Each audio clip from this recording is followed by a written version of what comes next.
बसपा प्रमुख मायावती ने 15 अगस्त को लाल किले से पीएम मोदी के दिए गए भाषण पर सवाल उठाया है। मायावती ने सरकार को सेकुलरिज्म का पाठ पढ़ाया। इसके साथ ही सवाल किया है कि संवैधानिक व्यवस्था को कम्युनल कहना क्या सही है या गलत। मायावती ने शुक्रवार सुबह अपनी सोशल मीडिया हैंडल पर पोस्ट किया। पोस्ट में उन्होंने लिखा कि पीएम मोदी द्वारा कुल 15 अगस्त को लाल किले से बाबा साहेब भीमराव अम्बेडकर द्वारा सभी धर्मों का एक समान सम्मान के लिए धर्मनिरपेक्षता के सिद्धांत की संवैधानिक व्यवस्था को कम्युनल कहना क्या उचित है।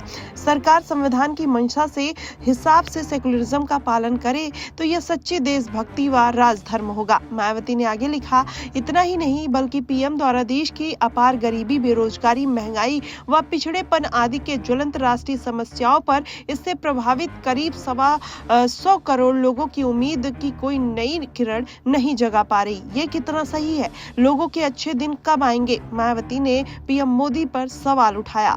आपको बता दें, स्वतंत्रता दिवस पर पीएम मोदी ने अपने संबोधन में देश के धर्मनिरपेक्ष नागरिक संहिता की पैरवी की। उन्होंने अपने भाषण में कहा कि देश एक बहुत बड़ा वर्ग मानता है जिसे नागरिक संहिता को लेकर हम जो लोग जी रहे हैं वह सचमुच एक सांप्रदायिक और भेदभाव करने वाली संहिता है। मैं चाहता हूं कि इस पर देश में गंभीर चर्चा हो, हर कोई अपने विचार ले आए। आपको बता दें, इस बार मायावती अपना पूरा दमखम दिखाने का प्रयास कर रही हैं। उपचुनाव की 10 सीटों पर मायावती अपना कब्जा जमाना चाहती हैं। क्या वो भारतीय जनता पार्टी को घेर कर मायावती अपनी राजनीति चमकाने की कोशिश कर रही हैं, या फिर भारतीय जनता पार्टी को लेकर जिस तरीके से उनका एक रुख रहा है, बी टीम होने का उनके ऊपर आरोप लगा है, यही कारण हो सकता है कि मायावती ये बात बताने का प्रयास कर रही हैं कि वो भारतीय जनता पार्टी के सपोर्ट में नहीं बल्कि उनकी गलत नीतियों पर सवाल उठाने के लिए भी है। ऐसे में अखिलेश यादव, आजाद रावण और